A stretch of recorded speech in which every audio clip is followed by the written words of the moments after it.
Hello friends, स्वागत है आप सबका spring board fan club YouTube channel पर।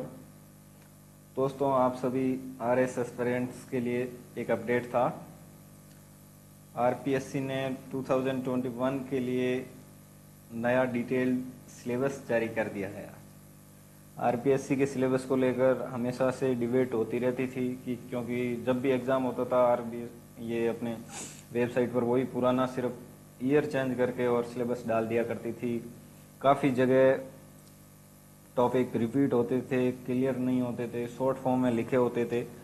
तो इस बार इन्होंने थोड़ा चेंज किया है, कुछ टॉपिक ऐड भी किए हैं नए, वो सब अपन इस वीडियो में जानेंगे और क्या क्या अलग से इसमें किया है। तो देखते हैं। ये आज की पीडीएफ है, आरपीएससी की वेबसाइट से ली गई है, आप भी उस पर जाके डाउनलोड कर सकते हैं। तो दोस्तों, शुरुआत करते हैं आज के इस वीडियो में। सबसे पहले तो देखते हैं राजस्थान का इतिहास, जो कि यहाँ इन्होंने सबसे टॉप पर दे रखा है। राजस्थान का इतिहास, कला, संस्कृति, साहित्य, परंपरा एवं विरासत। तो इसमें इन्होंने इस बार जो चेंज किया है वो है एंशियंट, राजस्थान के प्राग ऐतिहासिक स्थल, ऐतिहासिक राजस्थान। एंशियंट को इन्होंने इस बार क्लियरली मेंशन किया है, जो कि पहले सिलेबस में ऐसे अलग से कुछ लिखा हुआ नहीं था। इसमें इन्होंने इस बार क्लियर लिखा है जो pre historical sites of Rajasthan और हिस्टोरिकल राजस्थान का अलग से लिखा है। और प्रारंभिक ईस्वी काल के महत्वपूर्ण और प्राचीन राजस्थान में समाज की स्थिति क्या थी, धर्म क्या था और संस्कृति यानी कि कल्चर क्या था। तो ये दो टॉपिक स्पेशली मेंशन किए गए हैं, इनको आप ध्यान में रख कर चलें। और जो ये प्रमुख राजवंश जो दिए गए हैं, ये भी इस बार इन्होंने क्लियरली मेंशन किए हैं कि कौन कौन से पढ़ने हैं। तो वो गोइल है, प्रतिहार है, चौहान है, परमार, राठौड़, सिसोदिया, कछावा। और इनकी जो प्रशासनिक और राजस्व की जो व्यवस्था है वो इसमें बताई गई। अगला इन्होंने लिखा है आधुनिक राजस्थान का उदय। 19वीं 20वीं शताब्दी के दौरान राजस्थान में सामाजिक जागृति के कारक, राजनीतिक जागरण और विभिन्न समाचार पत्रों एवं राजनीतिक संस्थाओं की भूमिका। 20वीं शताब्दी में जनजाति किसान आंदोलन और ये प्रजामंडल, ये लगभग वही है जो पिछले के अंदर था। फिर राजस्थान की वास्तु परंपरा, इसमें इन्होंने 19वीं 20वीं शताब्दी के दौरान राजस्थान, ये तो हो चुका है। राजस्थान की वास्तु परंपरा में इस बार इन्होंने अलग से मंदिर, किले, महल और मानव निर्मित जलीय संरचनाएं, ये चीज़ आप ध्यान से पढ़ें कि मानव निर्मित जलीय संरचनाएं जो है इन्होंने इस बार क्लियरली अलग से मेंशन किया है।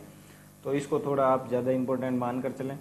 और चित्रकला की विभिन्न शैलियाँ और हस्तशिल्प, ये तो पिछले में भी ऐसा एज इट इज़ लिखा हुआ ही था।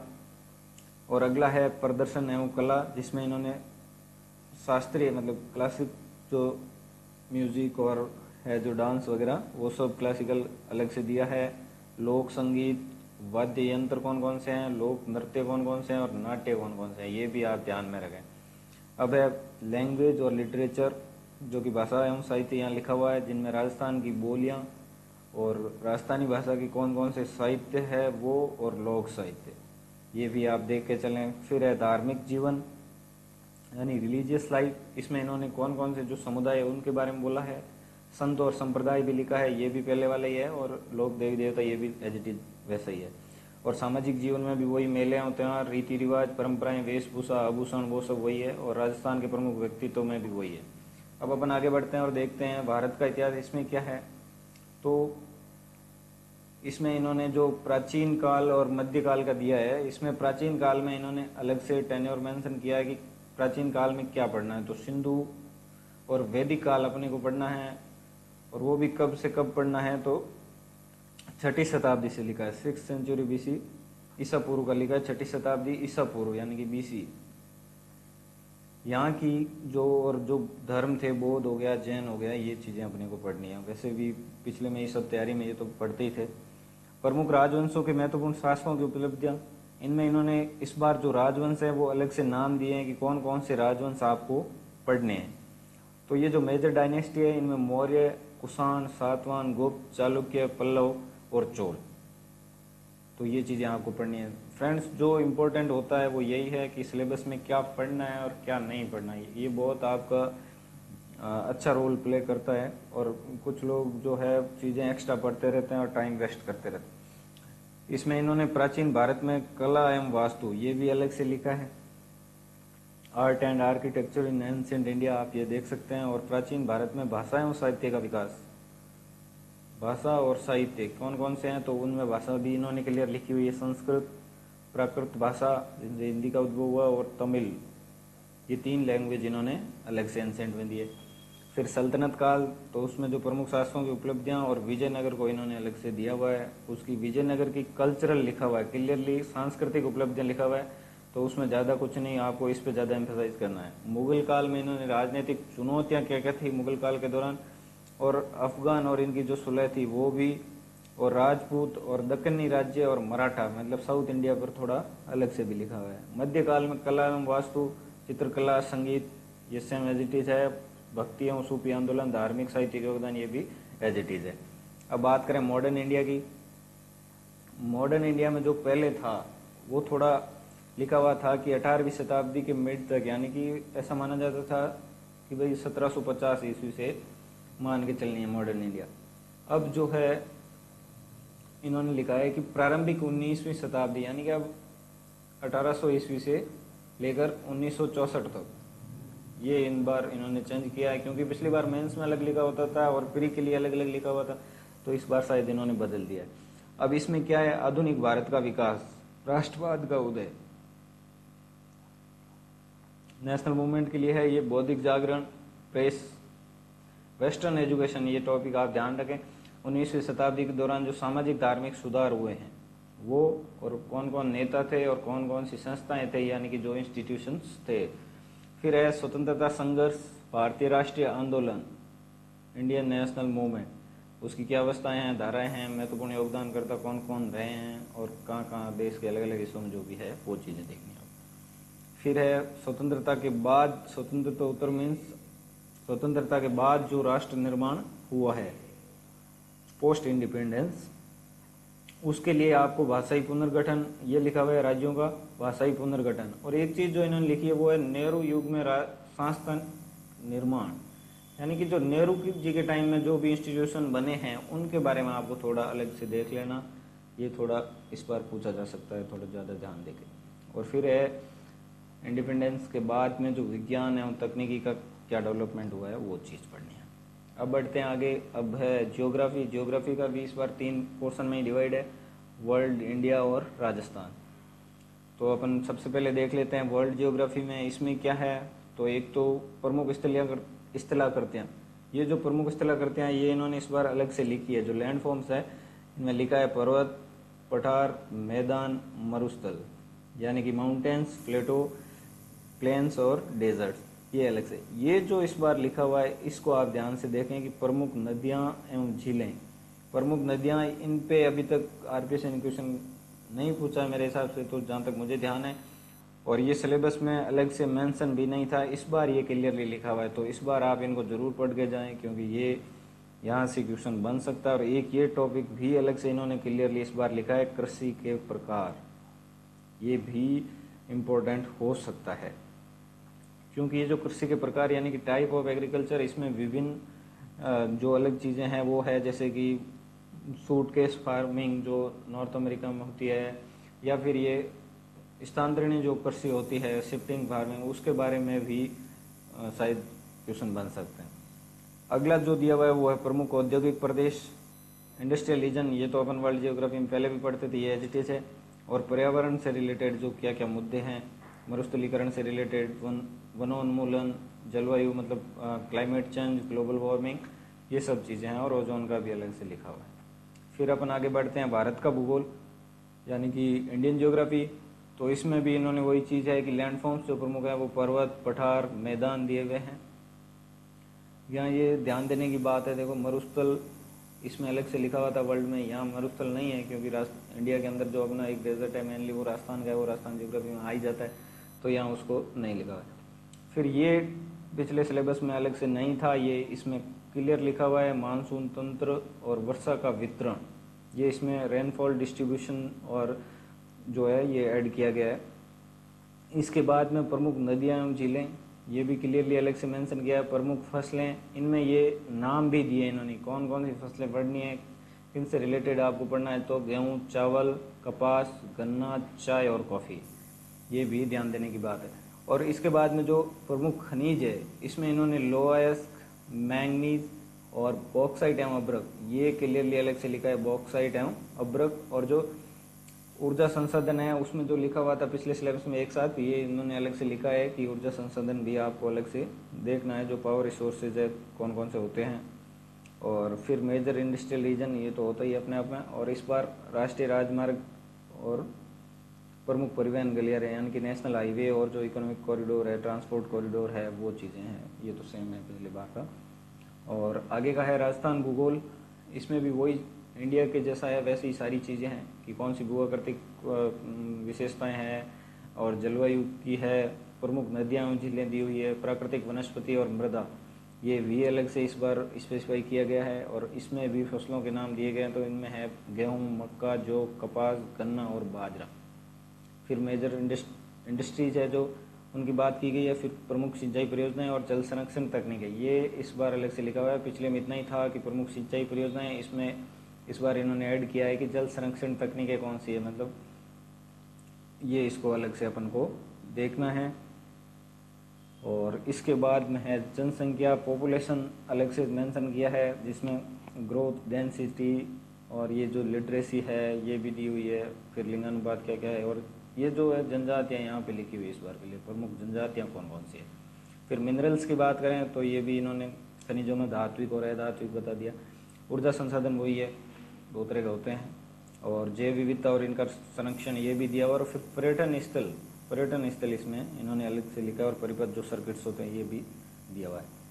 अब आगे बढ़ते हैं तो अगला सब्जेक्ट आता है अपना पॉलिटी।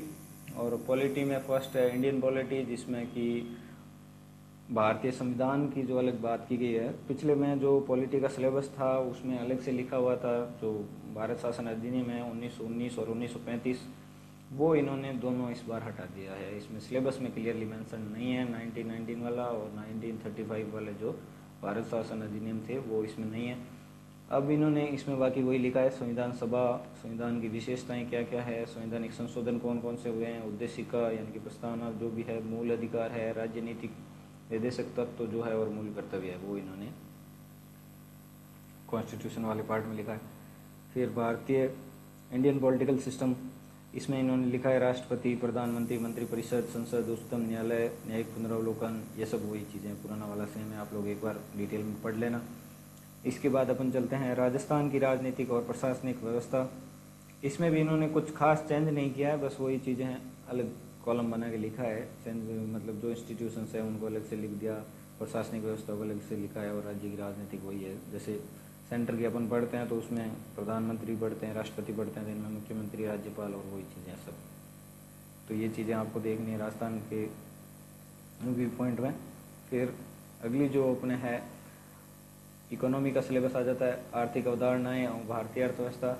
इसमें भी कोई चेंज नहीं है, वही चीज़ें लिखी हुई है सेम, मेजर कोई इसमें बदलाव नहीं है। जैसे बजट हो गया, बैंकिंग हो गई, लोक वित्त, वस्तु एवं सेवा कर, जीएसटी के बारे में है, राष्ट्रीय आय, नेशनल इनकम हो गया, समृद्धि एवं विकास का आधारभूत ज्ञान, ये सब चीज़ें हैं, लेखांकन, स्टॉक एक्सचेंज एवं शेयर बाजार, फिर राजकोष एवं मौद्रिक नीतियाँ, मॉनेटरी पॉलिसी जो है, फिजिकल पॉलिसीज़ के बारे में है ये, फिर सब्सिडी, ई कॉमर्स और मुद्रास्फीति, इन्फ्लेशन। और फिर आर्थिक विकास एवं आयोजन, इसमें वही है कि जो एग्रीकल्चर है अपना, और सर्विस सेक्टर है, और व्यापार, इनकी जो वर्तमान स्थिति है वो क्लियरली इसमें हाईलाइट किया गया है। और मुद्दे और पहल कि वर्तमान में इनकी क्या स्थिति है, और जो मेजर आर्थिक समस्याएं हैं, और सरकार की इनके लिए क्या क्या पहल की गई, क्या क्या योजनाएं लेटेस्ट में चलाई गई है, आर्थिक सुधार क्या किए जो है वो अपन जानते हैं 1993 के, और उसके बाद में भी कुछ जो भी गवर्नमेंट द्वारा कदम उठाए गए उनके बारे में आपको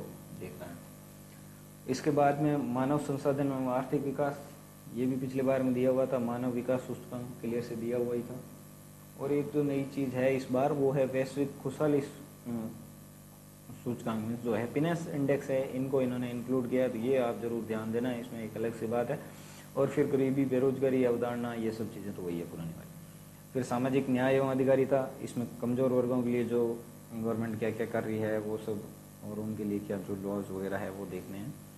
इसके बाद में अपन चलते हैं राजस्थान की अर्थव्यवस्था। इसमें अर्थव्यवस्था का परिदृश्य, कृषि उद्योग एवं सेवा क्षेत्र और इनके क्या मुद्दे हैं, समृद्धि, विकास एवं आयोजन, आधारभूत संरचना एवं संसाधन, प्रमुख विकास परियोजनाएं क्या क्या हैं, और राजस्थान की जो कल्याणकारी परियोजनाएं हैं ये भी ध्यान रखना कि क्या क्या स्कीम्स चलाई गई है और किन सेक्टर्स के लिए चलाई गई है। तो वो अनुसूचित जाति, जनजाति, पिछड़ा वर्ग, अल्पसंख्यक जो है, निसर्जन है, निराश्रित, महिलाएं, बच्चे, वर्जन, कृषक, श्रमिक, ऑलमोस्ट सारी देखनी है आपको। तो इसको लिए तो मेजरली अपन देखते हैं भाई राजस्थान इकोनॉमिक कहाँ से पढ़ी जाए, इसके लिए कुछ अलग से क्या होता है। तो इसमें जो राजस्थान का इकोनॉमिक सर्वे होता है उसको अगर पढ़ लिया जाए तो ये सारी चीज़ें क्लियर हो जाती है। तो अब आगे बढ़ते हैं फ्रेंड्स। अगला है विज्ञान एवं प्रौद्योगिकी, यानी कि साइंस और जो टेक्नोलॉजी है उसके बारे में इन्होंने बोला है। तो ये है दैनिक जीवन में विज्ञान के मूलभूत तत्व, ये भी वही चीज़ें हैं।